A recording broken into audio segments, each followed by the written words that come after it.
nyuma yo kwibaruka bimaze kumenyekana, Bahati Grace yanyuze mu buzima butoroshye bwo kurera umwana wenyine, atorewe kandi n'itangazamakuru ko yari abyaye umwana agifite ikamba rya Miss Rwanda kandi byari bibujijwe mu mategeko y'iryo rushanwa. Nari niteguye ko hazaba amagambo, so icyo gihe nyine nihaye intego y'uko aya majwi yose yo hanze yatesha agaciro. Bahati Grace kuri ubu n'umubyeyi w'abana babiri, yarongeye arakundwa. Mu nkuru yacu y'uyu munsi tugiye kurebera hamwe uko Grace Bahati yanyuze muri ibi ntacike intege, kuri ubu akaba yarongeye gukunda ndetse akaba afite umuryango mwiza. Bahaye ikaze.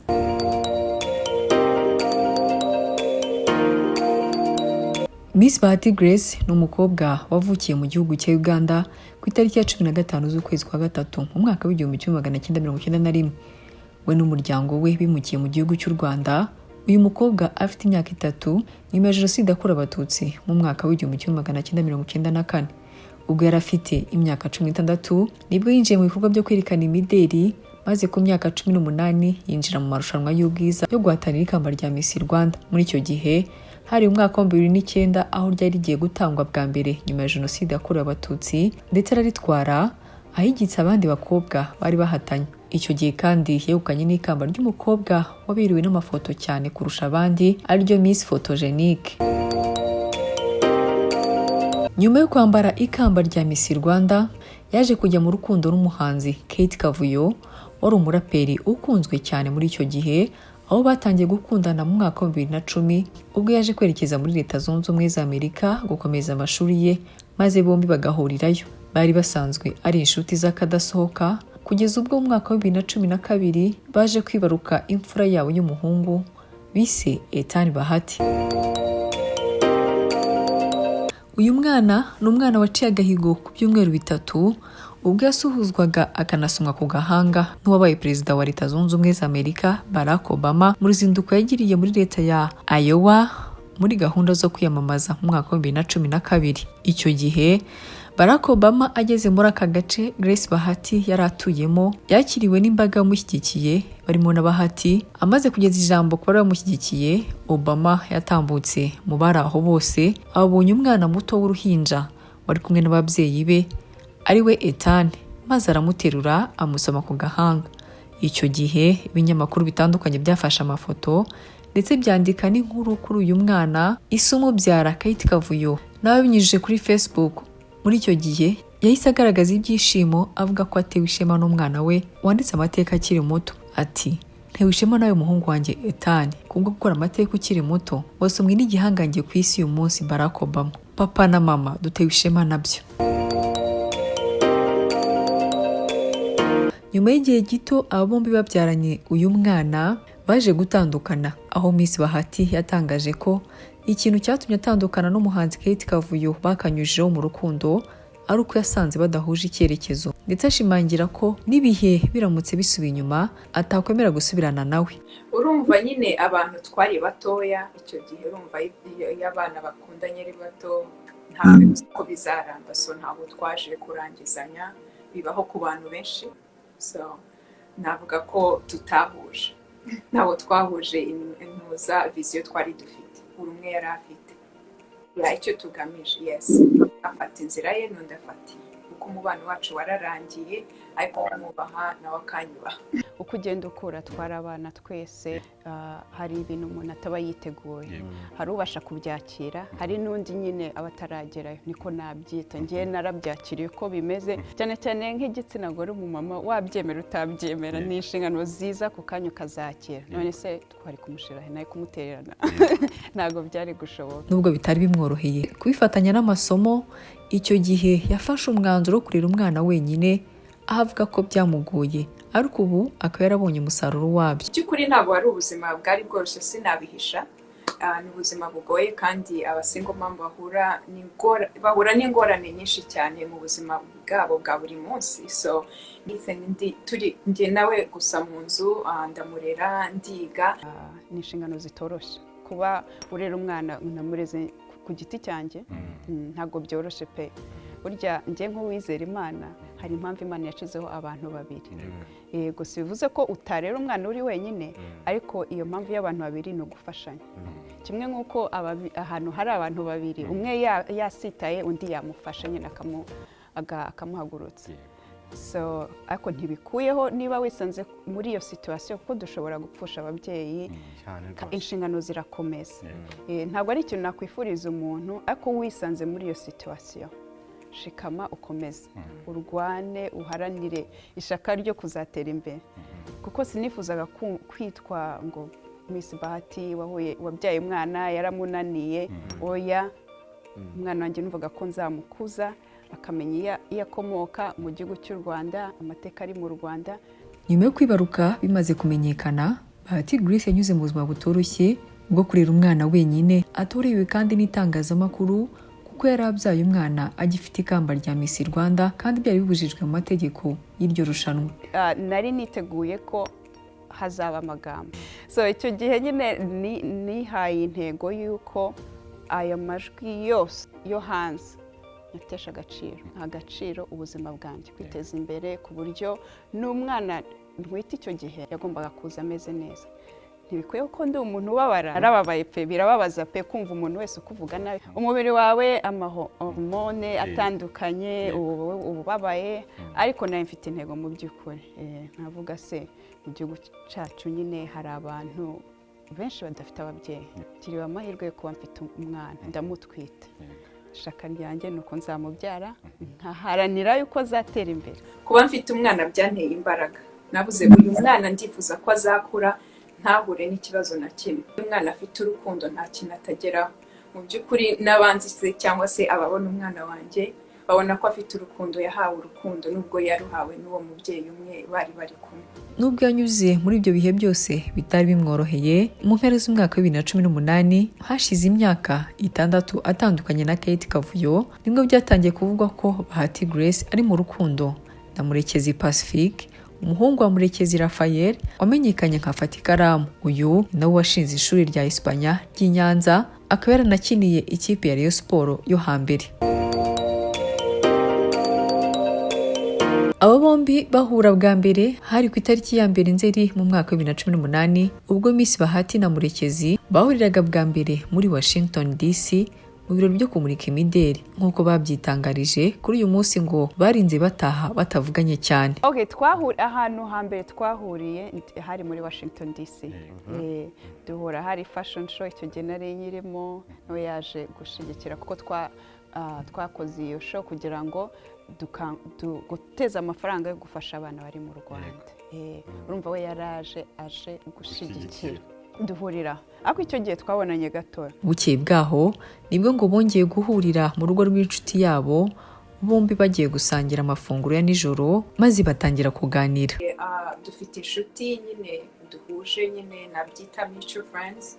Huriye turaganira, numva afite ibitekerezo byiza, nawe yumva afite ibitekerezo byiza. Mu gitondo Bahati Grace ngo yabyukiye ku butumwa bugufi uvuye kuri Murekezi Pacifique wamwoherereje ifoto baraye bafatanye muri iryo joro. Icyo gihe nibwo batangiye kubona ko ari byinshi bagiye bahuza, batangira kujya bavugana kuvugwa. Nyuma y'ukwezi bavugana cyane kuri telefone, Murekezi yatangiye kujya akora ingendo Canada na Amerika agiye gusura Miss Bahati Grace. Miss Bahati avuga ko kugira ngo yongere yizerere mu rukundo yabitewe no gusenga. Narinzi ibyo nifuza mu tuzabana. Ntabwo nayi kuvuga ngo wenda kuko ndi mu single mom uzaza wese nzamwakira. Cyane cyane ko n'uruhe rugero nifuzaga guha umwana wanjye w'umuhungu. N'umuhungu uzakura akagera ikirenge mu cy'abandi bapapa cyangwa se abandi basore bari hanze ahangaha. Nihe shusho nifuzaga kumuha. Rero kwizera kwanjye nk'umukristo nafashe igihe ndasenga. Imana yankuye muri ya mvura inkuba n'ibiki byose. Navuze niba umwana yujuje umwaka umwe n'ibindi bizashoboka. Noneho turi muri iki gihugu cya Amerika, ni ibintu byoroshye nabonaga hirya no hino. Wenda mu gihugu cyacu mu Rwanda hari ukuntu iyo bamaze kubyara abamama benshi bacika intege cyangwa se ni n'ubushake bwabo. Ababa desi bakumva ko ntibizongera, nta mugabo nifuza, nzabaho njyenyine. Ariko njye numvaga nifuza igihe nikigera, ariko umugabo umbereye. Urumva ko icyo gihe cyarageze, turahura, njye n'umugabo wanjye Pacifique, turahuza pe, tuhuza byinshi, kuko nawe n'igihe cyari kigeze yuko yashaka uzamubera umugeni. Muri iyo myaka yose yahise, nafashe igihe cyanjye nditegura nk'umuntu, mparanira ko umwana wanjye agomba gukura, ariko nyine Imana yaturemye gukunda. Urukundo ntako bisa, iyo wahuye n'umuntu muhuje, mwubahana, akabuze nyine ubukwe buraza bukaba. So icyo gihe nabuze tifuza ko nazabona unkunda, akankundira umwana, n'umwana akazabona umuntu akunda. Kate Kavuyo na Bahati Grace nyuma y'imyaka myinshi batarongera guhura, mu mwaka wa 2021 bongeye guhurira mu bukwe bw'umuhanzi Meddy, maze icyo gihe ibinyamakuru bitangira kwandika ko bari bahuje urugwiro. Nyamara muri uwo mwaka Bahati Grace na Pacifique nabo biteguraga gukora ubukwe. Ingendo zose Pacifique yakoraga ava muri Canada yerekeza muri Leta Zunze Ubumwe za Amerika agiye gusura Grace Bahati, zagiye zubaka urukundo rwabo kugeza ubwo ku itariki ya 4 Nzeri mu mwaka wa 2021, nyuma y'imyaka 3 bakundana, bafashe umwanzuro wo gukora ubukwe bubereye ijisho ndetse bwitabirwa n'ibyamamare byinshi biturutse mu bice bitandukanye. I promise to love you, to protect you, and mostly to respect you. I promise to love and protect our beautiful son Ethan. Do you know how much I pray for you? I pray for so long for you, darling. Bahati yavuze ko ikintu yakundiye Pacifique ari uko yamukunze uko ari, kandi ko ikintu avuze ari cyo akora, akaba ari umuntu uhagarara ku ijambo rye. Ari consistent, avuga ko icyo avuze ari cyo akora. Ikintu avuze aragikora. Muri icyo gihe duteretana, ibyo yavugaga yarabikoraga. Byari byoroshye kubona ko n'ibindi byose yabikora. Twahuye, mbese ibintu byose nifuzaga abifite. Acishije bugufi, n'umunyamahoro, afite urukundo, mbese ikiruta byose ari nacyo nangishira imbere, ni ukwizera kwe. Ibyo asa neza, ni umusore mwiza, si mwiza hanze gusa, ariko umutima mwiza cyane no kubana n'abantu. Pacifique kandi yakunze kugaragara nk'umugabo ukunda umwana wa Grace Bahati na Kate Kavuyo cyane, aho bagiye bagaragara mu mashusho mu bikorwa bitandukanye, amwigisha gukina umukino wa basket ndetse banari kumwe mu ngendo zitandukanye.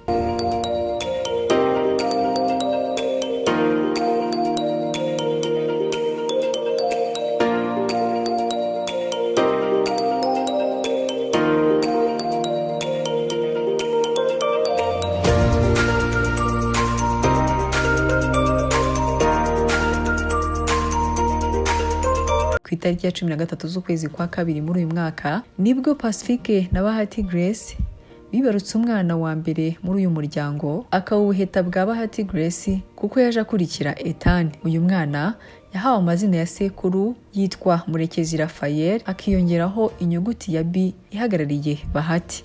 Mu butumwa Bahati Grace yanyujije ku mbuga nkoranyambaga, yagaragaje ko umuryango we wishimiye kwakira uyu mwana. Miss Bahati Grace ni umukobwa w'umuhanga ukunda kugaragara ashyigikira bagenzi be, ndetse akagaragaza ko ubuzima bwo kudacika intege bwagiye bumufasha mu biyanyuzemo bitari bimworoheye. Akurikije ibyamubayeho, Grace Bahati akunze kugaragaza ko mu gihe umwana w'umukobwa yabyaye akiri muto adakwiye gutereranwa n'umuryango we ndetse na sosiyete muri rusange. Uko tuvuge niba uhuye n'ikibazo wenda nari nahuye nacyo icyo gihe, ntukihebe. Kandi n'abandi bantu, ntukabona umuntu uhuye n'ikibazo ngo unezerwe cyangwa se ushake kumenya ibibi agiye guhura nabyo. Ahubwo tujye tugira ubuntu, umutima wo kugira impuhwe kuri abo bantu. Kenshi na kenshi muri sosiyete hari ukuntu dukunda kumva inkuru zitari nziza, cyangwa se kubona mugenzi wawe ababaye ukumva ndashaka kumenya ubuse yaburaye byagenze gute, ni iki nakora kugira ngo mfashe uwo muntu. kuko iyo umuteranye deja we ubwe aba yumva ko yeshuwe sibyo noneho akumva hirya no hino aho aciye yabaye iciro ry'umugani noneho akamenya ko mugenzi we w'umuhungu we arikomereza ubuzima ntawumutonga agatoki kuko nk'umwana w'umukobwa indi igenda ikura bikagaragara biroroshye guhita utunga urutoki yewe wakoze iki n'iki ako umuhungu nta kimenyetso afite uzahera hese umugira ari naho nkeka ko wenda baba bagira amahirwe yo kudatukwa cyangwa se kutandagazwa nk'umwana w'umukobwa ariko ntibyakagombye kuba bimeze gutyo nk'umwana w'umukobwa tugomba kumuba hafi ngenda bizi birababaza cyane nabaye njyenyine ariko nari mfite imbaraga ziturutse ku Mana no kwizera yagiye indema mu mutima ikawukomeza tugomba kuba hafi abo bana b'abakobwa kuko n'umutererana azava muri icyo kibazo hiyongereho n'ikindi uwo mwana nawe azakura ese niwe muco waba ugaragarije uwo nguwo kuko hari abantu benshi bababaye kandi nawe ntabwo uzi ejo bishobora kuba ari wowe cyangwa se mushiki wawe cyangwa murumuna wawe. Reka mbashimire cyane mwese twabanye mukomeze kunshyigikira mukora subscribe, like, share na comment. Bantu muri hanze y'u Rwanda ndetse n'abari mu Rwanda mwifuza gutunga ubutaka bwanyu mukabikoreramo ibikorwa bitandukanye mwifuza, reka mbabwire ngo igisubizo cyabonetse. Tubafitiye ibibanza bigurishwa ku mafaranga make mu karere ka Bugesera mu murenge wa Nyamata mu mudugudu wa Murambi. Ibi bibanza ni metero 25 kuri 25, 20 kuri 25 uko bigiye bitandukanye. Ubuso bwa buri kibanza buri hejuru ya metero kare 332. Ni ibibanza biteye borne biri hafi y'ikigo cy'Intare School ndetse nahubatse stade ya Bugesera ku muhanda ugiye gushyirwamo kaburimbo. Tugufasha kandi gukora mutation mu gihe cy'umunsi umwe waba uri mu Rwanda cyangwa se hanze yarwo. Ku bindi bisobanuro wahamagara kuri 07 93 22 65 72 cyangwa se ukatwandikira kuri WhatsApp ikimenyetso cyo guteranya 177 898 443 20. Ngwino tugufashe gukabya inzozi zo gutunga ubutaka bwawe ku mafaranga make.